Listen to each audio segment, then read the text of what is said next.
여러분 보세요. 후계자 없다. 업계 1위 한샘 매물로 나왔습니다. 후계 어려움, 경쟁 격화 등의 결국 매각키로 1조 3천억의 인수 유력 PE 이렇게 되어 있는데 PE가 사모펀드 IMM 프라이빗 에쿼티가 인수하는 방안이 가장 유력하다. 한샘이 사모펀드에 팔립니다.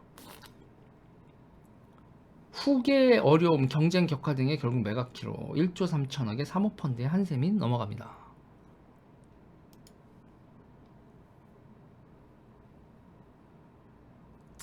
자, 제가 다시 한번 얘기합니다. 다시 한번 얘기하는데, 자, 다시 한번 얘기하는데,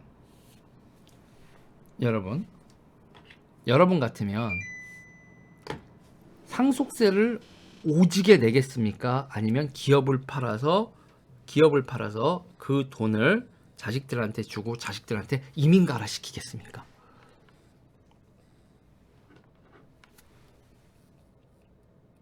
기자님 저 라이브 중입니다. 끝나고 전화 드릴게요. 네. 여러분 같으면 어떤 판단을 내리시겠어요?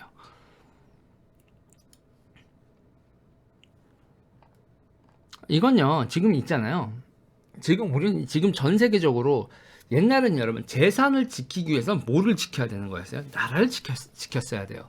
네이션 스테이트, 국민 국가라는 거는 사유재산제를 지키는 게 국가였어요. 내 사유재산은 내가 국가를 지키면 국가가 내 사유재산을 지킨다. 이게 근대 국민 국가였는데 지금 그게 부서지고 있단 말이에요, 여러분. 그런 시절이 끝났어. 그런 시절이 끝났다고요. 그래서 제가 얘기하는 건, 그러니까 이거를 제대로 냅두지 않으면, 이걸 제대로 손보지 않으면, 그러면 이제 국부가 다 빠져나가는 겁니다.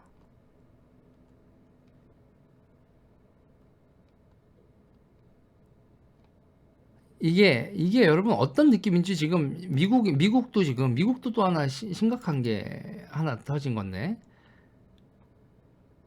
어, 어디 갔지? 야, 이게 미국에서도 요번에 코인으로 돈 번 사람들이 미국 국적 세탁을 합니다.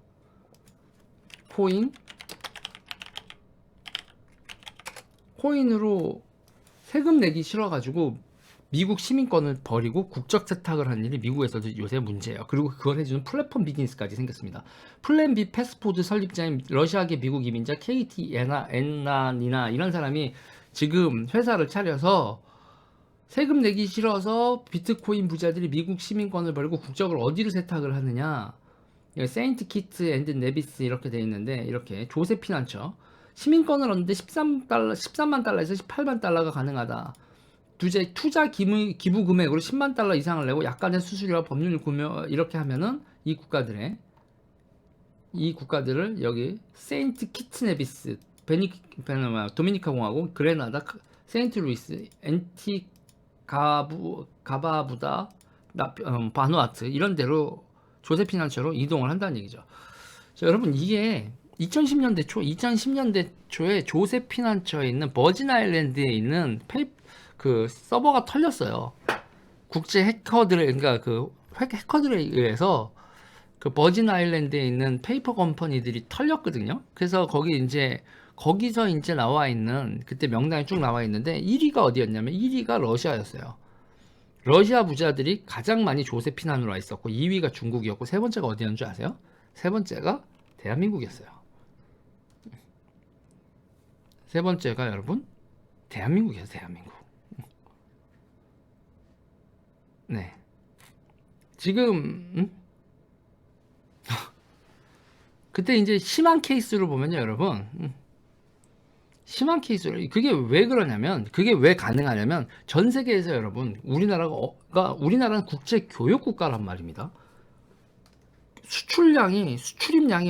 수출량이 엄청난 국제 교육 국가고요. 그 국제 교육 국가에서 결제를요 해외로 많이 하죠. 근데 결제를 하는데 그렇게 밖으로 결제하고 뭐 투자한다 나갔던 돈이 안 들어오면 그만인 거예요. 지금 그때 2010년대 초반에 대한민국 전체 재산 전체 재산의 몇 퍼센트, 그때 당시에 대한민국의 전체 재산을 6조 달러 정도로 봤거든요. 우리가 1년에 버는 돈 말고 그 당시 재산 2010년대 초반에 6조 달러 정도의 우리 재산이 있는 거로 봤는데, 그 중에서 해외에 나가 있는 게 1조 달러 이상으로 봤어요. 1조 달러 이상으로 봤다고요. 1조 달러 이상. 자, 이제 저는요, 네. 지금 얼마만큼 불어났는지 모르죠. 우리나라 재산도 불어났고 해외로 나가 있는 것도 보고 기타 등등 했는데, 지금 사유재산제 자체가요, 제가 얘기하는 건 사유재산제 자체가 특정 국가에 내 사유재산이 있을 필요가 없는 거예요. 저는 이걸요, 적대시 보자는 얘기가 아니에요. 적대시 보자는 게 아니라 이런 현실에 맞게 제도를 만들자는 얘기입니다. 그거를 비난만 한다고 해결될 얘기가 아니라고요. 이런 상황에서는 여러분 상속세나 기타 등등에 대해서 투자관계법이나 이런 걸 좀 정비를 해야 돼요. 금융, 상속 뭐 이런 거에서 세금은 소비세나 기타 등등 간접세 위주로 좀, 그리고 이제 비싼 물건에 대해서 때리는 세금이나 이런 거에 대해서 좀 관광세 이런 거로 좀 구성을 하고, 이게 이런 식의 현실이 계속 발생하는 거. 지금 이게 왜 중요하냐면요, 이게 여러분, 이게 창업자들이 우리나라에서 창업이 가장 활발했던 시기가 여러분 뭉태기가 있어요. 박근혜 대통령이 아니라 박정희 대통령 때인 1970년대 초반, 1970년대 초반 우리의 생활 방식이 바뀌고 우리가 도약했을 때, 그때 창업하신 분들이 부를 왕창 했는데, 그분들 연령이 지금 돌아가시거나 은퇴하시거나, 지금 이게 하루하루 그냥 뭉태기로 나온단 말이에요. 뭉태기로 빨리 정비하지 않으면 이거 큰일 난단 말이에요. 이번에 한샘 회장님도 1938년생인가 그러세요. 회장님 몇 년생이더라 여기? 1970년에 설립하셨고 1939년생이세요. 1939년생. 그리고 한샘 같은 경우도 여러분 간단한 거예요. 입식 부엌 있잖아요. 지금에야 지금 입식 부업이 기본이지만, 옛날에 주택에서 뭐 다세대 주택, 연립주택 이런 데서 입식 부엌 없다가 입식 부엌을 여러분 이게 막 생기고 이랬던 거 아니에요. 입식 부엌만 갖춰도 현대적 건물이라고 하고 뭐 그랬던 거 아닙니까? 난방을 연탄으로 하다가 등유로 하고 뭐 이렇게 돼도 그랬었던 시대 아닙니까 우리가?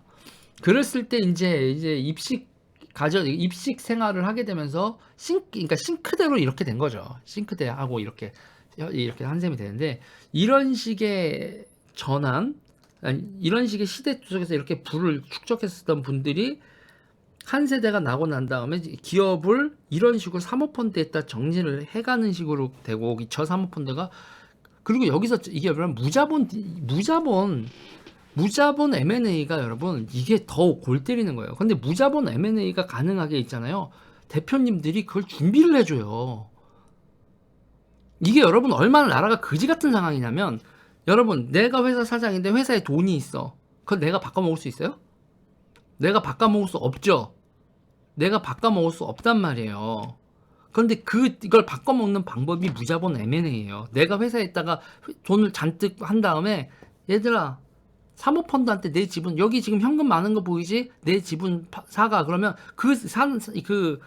네 지분을 사서 이 지분을 팔아서 이분한테 현금을 주는 그 사모펀드 애들은 저 돈으로 우리가 팔아먹고, 저 돈 빼내서 우리가 인수했었던 쓴 돈을 충당해야겠다, 이 생각을 한단 말이에요. 그러니까 회사에 있는 유보금을 쌓으면서 내가 이거를 하면은, 그러니까 나 저게 나쁜 짓은 깡패 새끼들 니네가 개지랄 해라. 주먹 쓰고 뭐하고 뭐를 하든 임직원들 패든 뭐를 하든 이거 그냥 다 니네가 다 빼가면서 너희 별로 돈 안 들지, 나한테만 돈 챙겨줘. 이 돈으로 니네가 챙기고. 이게 지금 대한민국 판이라고. 그럼 회사가 어떻게 되죠? 회사 망하는 거야. 이게 무자본 M&A거든요. 사장님한테, 개인한테 돈 준 다음에 공금을 빼낸다요. 무자본 M&A라는 게 결국은. 무자본 M&A라는 게 결국은 사장한테 돈을 주고 회사 돈을 지네가 빼먹는, 야, 사장, 당신은 불법적인 거나 기타 등, 당신 깡패 아니잖아. 깡패 아니니까 이 돈 먹고 가시고, 깡패인 우리가 이 돈은 우리가 빼먹을게. 이거란 말이야. 그래서 깡패 새끼들이 이걸 하는 거예요. 깡패가 아니면 정상적인 사람들이 이걸 못 한다고. 그러면 금융감독원, 경찰, 뭐, 그런, 이 자본시장에 대한 수사관리, 이런 거 다 와이로 먹이고 입막음 해놔야 되고, 정치권이 지금 이거 다 입을 처막고 있는 상황이라고. 지금 남부, 서울 남부지검 증권범죄 합수단을 해체한 다음에 지금 대한민국에서 이딴 개 같은 판때기가 벌어지고 있단 말이에요. 코스닥 업체 중에서 1,500개 중에 벌써 500개가 이렇게 좀비 기업이 됐고, 그게 점점 늘어가. 이거 방치해둬서 70년대 창업돼 있었던 열풍, 80년대 창업 열풍, 90년대 IT 열풍까지 10년, 20년만 이걸 방치해봐. 그러면 어떻게 되겠냐고. 지금 IT 기업들은 이미 해외에다 이렇게 분산을 하기 시작하고. 왜 명분, 그러니까 지금 이게 저는 어느 정도까지 그러면 이게 우리가 북한이야? 현실을 있는 대로 보자는 얘기죠. 현실을 있는 대로 봐서 하지. 여러분 골 때리는 거 하나 보여드릴까요? 이게 명분론에, 그러니까 부에 대한 명분론에 쌓이면 너무너무 꾸져지는 거라고. 북한 어떤지 보실래요? 북한이요? 북한 망사드레스 포옹이 범죄, 웨딩 영상 커플에 머리통 썩었다, 박멸해야. 와, 왜 북한에 이렇게 아디다스 티셔츠 입고 북한 부부가 이렇게 소중한 그대 그러면서 웨딩 비디오를 찍었어. 웨딩 비디오를 찍었더니, 북한 커플이 웨딩 비디오를 찍었더니 북한 뉴스에서 공개 저격 실명을 까. 응? 유람선에서 와인을 마시는 예비분을 향해 불건전하고 나태한 생활을 흉내내느라 가련한 저 신랑 신부들이 하나같이 대학까지 나온 청년들, 슬프게도 당해서 하지 말라는 짓만 해대고 있으니 과연 저런 인간들이 시련의 시기에 당의 은덕을 저버리지 않는다고 장담할 수 있겠느냐. 공원이나 바닷가에서 포옹하는 남녀의 모습에 때와 장소도 가리지 않고 서로 끌어안고 있는 모습이 차마 보지 못할 지경. 어떻게 수많은 사람이 모여드는 대중장소에서 아무런 부끄럼 없이 꺼리낌 없이 노골적으로 주접하게 놀아댈 수 있느냐. 우리가 북한이야? 그리고 여러분 보세요. 실명을 까. 신랑 김지훈과 신부 이지양의 결혼 녹화 편집물, 실명과 얼굴까지 공개해 버렸다. 처녀의 손목에 4개에 달하는 금속 팔찌가 끼워져 있다.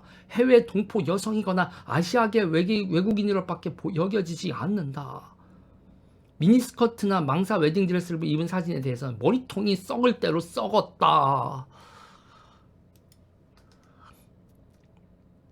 네, 저 두 사람 지금 실종이라나 뭐래나.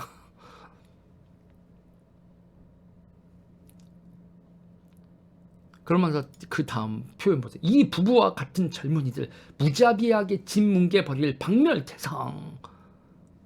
와, 뽀뽀했다고, 아디다스 티셔츠 입고 뽀뽀했다고 박멸 대상이래.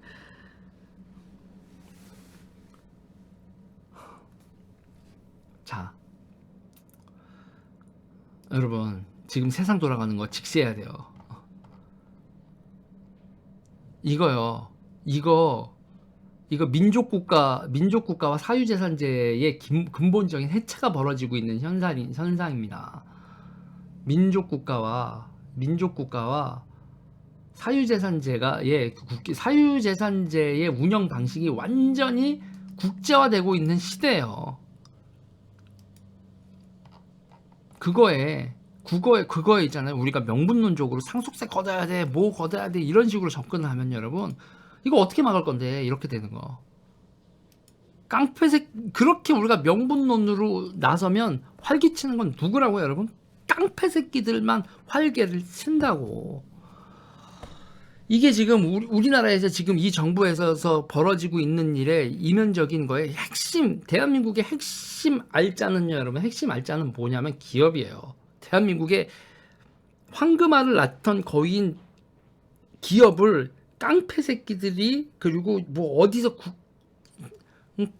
해외에서 뭐 어쩌고저쩌고 하면서 지금 이거를 이런 식으로 계속 영업 활동을 하고 황금알을 낳아야 될 기업들이 이렇게 해체돼 버린다. 경쟁력을 상실하고 지금 쌓아놓은 유보금 같은 거 무자본 M&A 수단으로 돼서 이거 먹어 하고 먹고 이런 식으로 이러면 여러분 나라 망하는 거지. 나라 망하는 겁니다, 진짜. 그렇게 하려고 금융범죄 증권범죄 합수단을 그래서 해체한 거라고. 이런 코스닥 시장이나 이런 데서 작전이나 지금 여러분들 다 투자하고 그러면서 작전 세력한테 얼마나 빨리고 있어. 젊은 친구들도 그렇고. 와, 나라가 생산하는 기업은 난리치고, 응? 부의 생성 방식, 유통 방식에 대해서는 여전히 위정척사적 자세를 가지고 있고, 큰일입니다. 큰일.